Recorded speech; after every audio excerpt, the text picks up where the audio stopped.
Students have access to information and learning and knowledge that they've never had before. They're more independent in their learning, and these are all good things. Technology has been a tremendous gift to young people because it sparks creativity and thinking and learning. I think the challenge is for the adults to catch up with the kids and to have an understanding that kids can create their own learning because they have that technology available to them.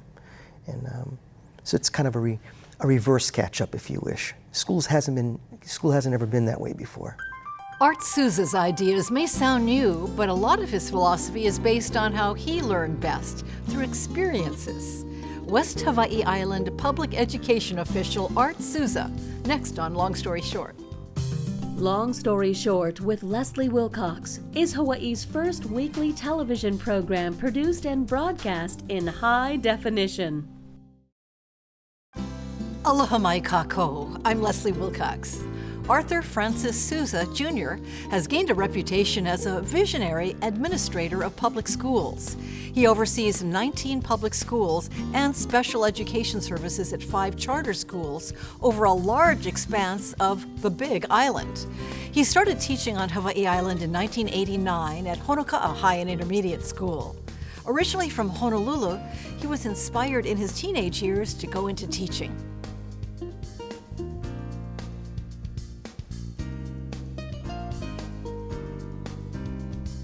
I was a little local kid growing up. You know, we grew up in Liliha and spent my time going between Liliha and Punui and Pu'unui and Palama and hanging out in Chinatown and at the old Chinese herbologist shops and exploring the rivers, Nuuanu Stream, playing baseball, just the way kids grew up in the 50s. So kids would travel all that territory alone? Oh yeah, yeah. Well, you went anywhere with a friend or a pack, a herd, and you know you went up and down the street and just got yourself into any number of adventures.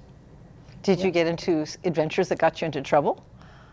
You know, nothing that ever got us into real serious trouble. I think we were smart enough to know what the limits were, but risk taking, that was part of the adventure, right? So that we took every opportunity to do that. What's your ethnic background? I'm Portuguese Japanese. And your mom was too, right? My mom was Portuguese Japanese, yes. So that's, at this time, that's probably not that unusual, but for somebody of your age and for your mother, that was unusual. I mean, we have so many mixing of races, but those two races weren't the most common races to mix. Yeah, I think that's probably true, and maybe that's where a little bit of the risk taking and the adventure comes from. I think my grandparents and my mom were that way. And I think that's vestiges of the plantation camps. You know, I think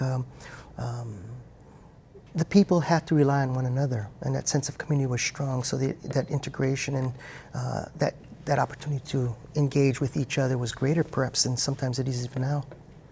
Yeah. Did was that an accepted intermarriage in your family? Oh yeah. It was. It worked wonderfully well for my parents. I think my parents' philosophy was real experiential. You know, they let us explore. At least I had that opportunity. Maybe it was a little bit more tight-strung for my sisters, but I really had freedom to just kind of get involved in adventure and to learn experientially. What did your parents do for a living? My dad was a sheet metal worker, Shop 39, out at Pearl Harbor? Pearl Harbor, and my mom was a registered nurse at Pearl Harbor as well, and before that at St. Francis Hospital. And you lived pretty much on the site of the current state education building? Yeah, that's right. From the time I was a little boy, I was born, and then until I was about 6 or 7 years old, I guess, 6 years old maybe, we lived in Perry's Court, which is was just an interesting little enclave carved out of the middle of Honolulu, right where the Queen Liliuokalani building is now. And there were about 6 or 7 homes for rent in there, and that's where we lived for the first 5 or 6 years of life. Ironic, you would end up, did you ever report to work in that building on the land where you used to You know, interestingly enough, I probably do, because I end up in the Liliuokalani building often enough for meetings and Board of Education hearings and those kinds of things. So hadn't thought about it that way, but yeah, you're right. Yeah. Did you have a sense that you would go into education? Yeah, very early on. I think my inspiration was as a sophomore in high school. I had an amazing social studies teacher who let us talk about things and express ideas and thoughts and share what were pretty radical notions in 1962. And I just thought that was, to allow people to think and speak that way would be a really important thing to do. So that's what encouraged me, and I became a teacher, I think, as a result of that. What was the teacher's name? Terrence Healy. He was a teacher that I had at St. Louis High School. Did you ever have a chance to thank him later? I did. One of the really neat things that happened, there was a reunion at one point. I don't know if it was our 15th year reunion or something, but there was a football game out at the stadium, and he came to the game, and we had a reception before the game and had a chance to say that to him. So he passed on shortly after that, but so I was happy to have been able to do that. So you believe it was one teacher that sort of made you pivot? Without question. I had a lot of teachers, but there was something special about this guy, and just led me to do what I want to do. That's when you started thinking, I might want to be an educator myself. Yeah. So that led me to the University of Hawaii at Manoa, and I was fortunate to go to school probably in the most socially dynamic time in the history of our country. I started college at Manoa in the fall of 1966, and lived through so much of what was America at the time, the civil rights movement, Vietnam, the women's movement. And so, boy, what an opportunity. I probably spent as much time at marches and peace gatherings as I did in classrooms. But I learned. And you continued your education after UH Manoa, where you majored in? I was a history and English major, a dual major, yeah. My education was interrupted quite a bit by travel. I spent a lot of time independently traveling, and it was a time when, as a young man, you're looking to make meaning for yourself as well. So, spent a couple of years traveling around South America, and Did you do that alone? Yeah. I traveled in South America, and then later, my current wife, Vicki, and I traveled for another couple of years, space and time, and spent time in Africa and the subcontinent. So I've spent a lot of time just on the road, and you learn an awful lot about the human condition that way. Well, what kind of travel? Is this backpack travel? Yeah, just backpack, and No plans? Vague ideas of where you want to go, but when I was traveling in 1971 and 72 in South America, it was very inexpensive. For $1 a day, I was a rich man, riding buses and hitchhiking and doing that kind of thing. But to be immersed in the indigenous cultures and to see the things that were there to see and experience was amazing. Did you travel continuously? Pretty much so. I mean, there are brief stops to do a little bit of work here and there, but it was pretty much continuous travel. And it starting in Mexico and going through Latin America, and then all the way down into South America. And I got all the way down into Tierra del Fuego and got out to the Galapagos Islands and did a lot of things that a lot of people don't have a chance to ever do. So, what did you? I mean, that's amazing. So you just kind of broke out of college and said, "This is what I'm going to do right now." Yeah, I needed to do that. College was stale. I was learning. I was experiencing. But I wasn't, I really wasn't getting what I needed. So this is something I wanted to do. And it was, I tease people now to say that was my retirement. That's why I'm working so long now. But it was the most important learning that I ever have experienced. It was worth 12 PhDs to have been able to do that kind of thing and to just absorb people and absorb cultures and understand how people think, how people learn. It was really amazing. After spending several years traveling the world, Art Sousa came home. He went back to school, eventually earning 2 Master of Arts degrees in community leadership and in educational administration. In the meantime, he started teaching on Oahu and later made a permanent move to the Big Island.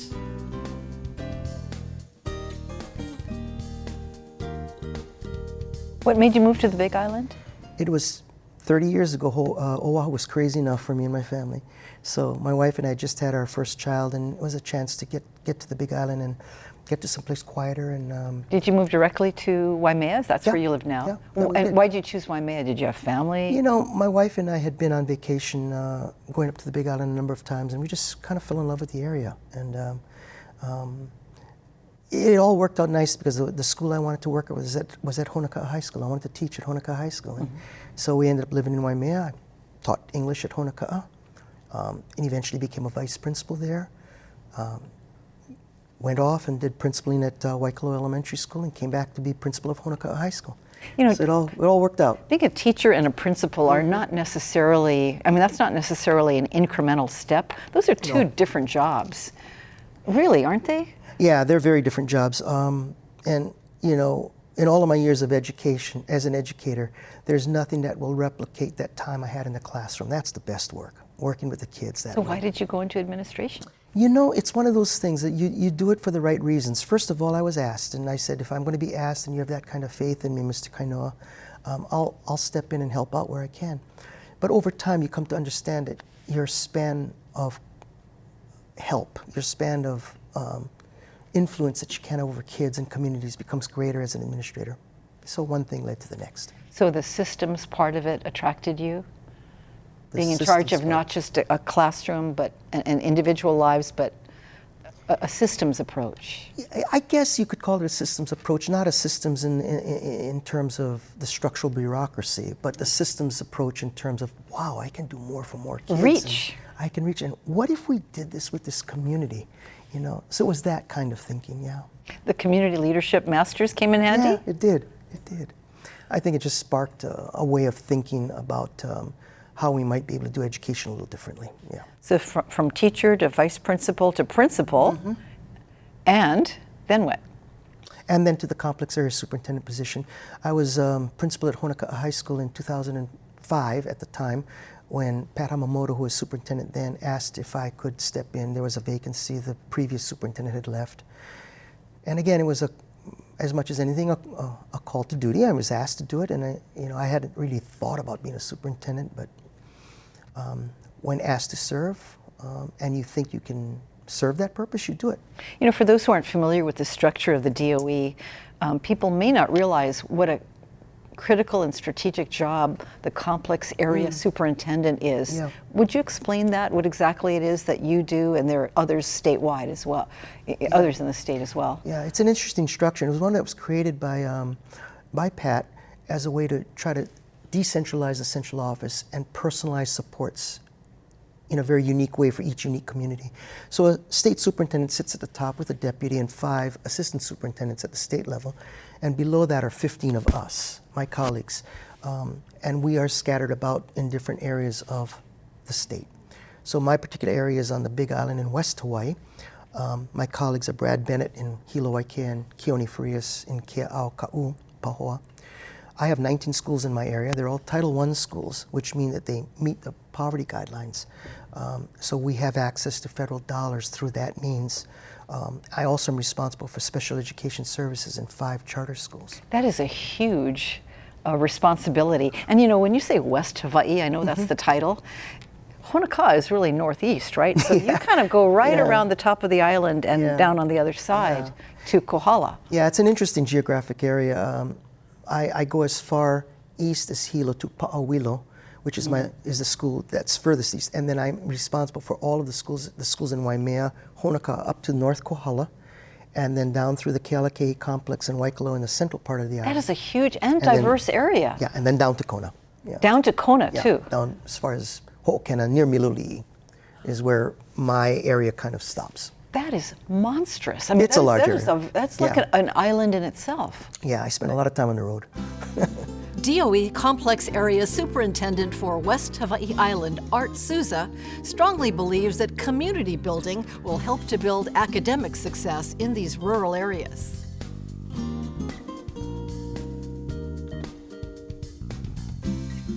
The opportunity is the challenge, and the challenge is the opportunity. It's how you reconcile all that. And it's about how you lead, how you choose to lead, and how you build those partnerships and relationships with all those entities. And you get better at it over time. And I think I've gotten better at it over time. So How long have you been complex area superintendent? this is my 12th year. No one teaches you how to be a superintendent. You don't go to superintendent school. So I remember the turnover from the previous superintendent to me was about a 30-minute meeting where I said, what is this job? What do you want me to do? He says, just read those books. And that was it. It was exploratory learning and experiential learning. And that's exactly what you love to do. That's exactly how I learned best. So that wasn't a challenge for me. I mean, yeah, you have to learn the rules and regulations, and yes, I did have to read those books. But finding my way and creating the learning and creating the leadership as I learned it was really a remarkable opportunity.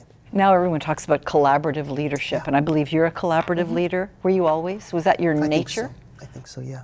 I think so. And I think that's the only way we can learn and lead. You know, can I tell a story real quick? Sure. So, because it just strikes me as kind of a metaphor for education, but Gloria Steinem tells this story about a time when she was in graduate school, and she was out on a field trip with her class, and she watched as this turtle perched itself on the side of the road, a very, very busy thoroughfare. So she raced over, picked the turtle up, and took the turtle back down the hill from whence it came and dropped it back at the pond. And feeling good about herself because she salvaged a dangerous situation, her professor came up to her and said, you realize what you just did? It took that turtle 6 weeks to get up the mountainside to come to a place where she could lay her eggs safely away from the predators and allow her children to scamper down to the pond to safety. And so Gloria Steinem asked him in return, well, what should I have done different? He said, next time, ask the turtle. And I think it's a great metaphor for education. It speaks to why we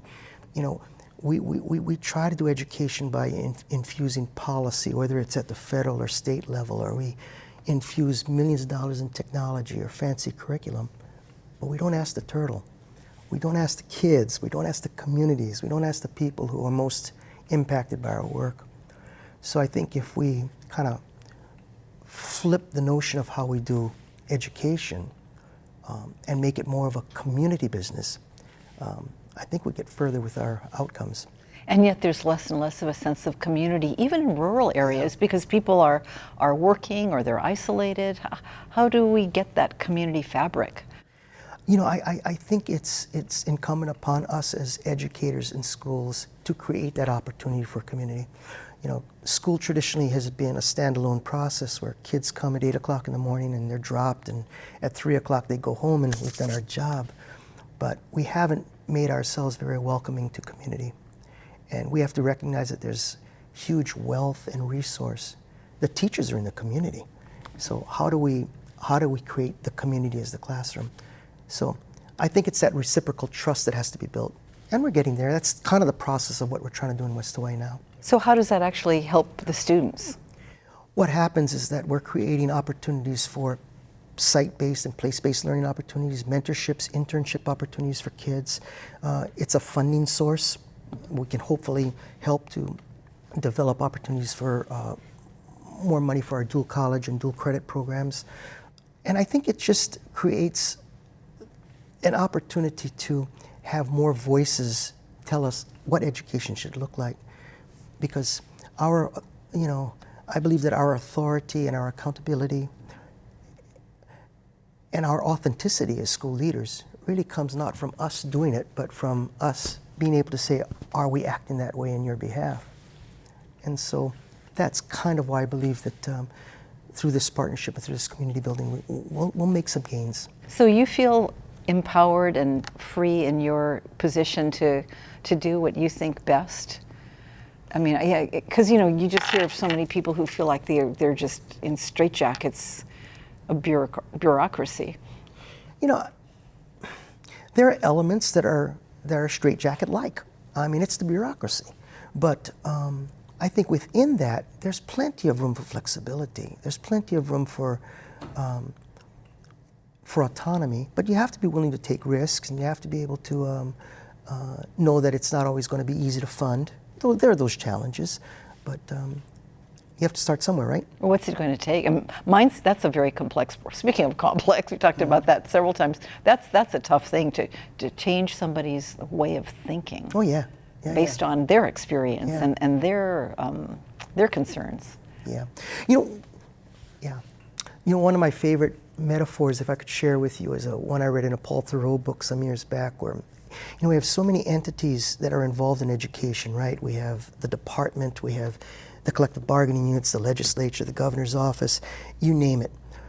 But traditionally in education, when we bring all these entities together, it's much like two bald men arguing over a comb, you know, because Who said that? Paul Thoreau. Paul Thoreau. It's a great visual, because when you think about it, ideally and philosophically, you're there for the right reason. We're here for kids. We're going to do the right thing for kids. But you so quickly default to, but I got to take care of my kuleana first. And I'm going to do what I need to do for my entity. We have to switch that thinking. And so, yeah, that's the hard work of transformation, is it's changing traditional ways of thinking and getting agreement that, can we get a common agenda around hopes and dreams for kids? You're not a digital native.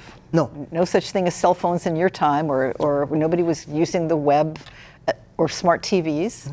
Mm-hmm. So you're teaching children who are all digital natives. Yeah. And it's caused, I mean, obviously infrastructure has been added and policies have been made, but also, you know, there's an argument that children are even hardwired differently now. Yeah. What have you seen? I think students have access to information and learning and knowledge that they've never had before.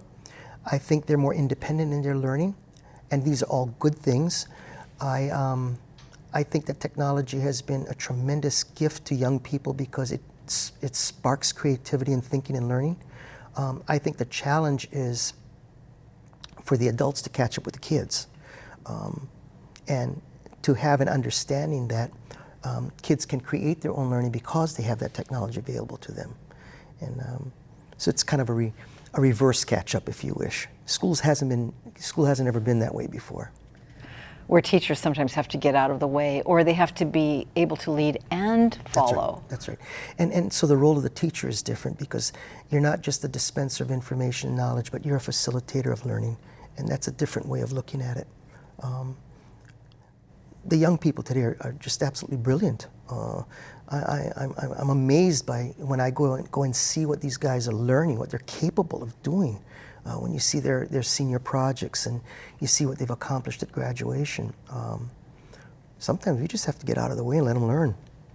And yet, you say all the schools in your district are Title I. Yeah. So we have those challenges, and you know, the social emotional needs of our communities are such that, yeah, we have issues with drugs, and we have issues with teen wellness and teen suicide, and we have issues with teenage pregnancy, you know.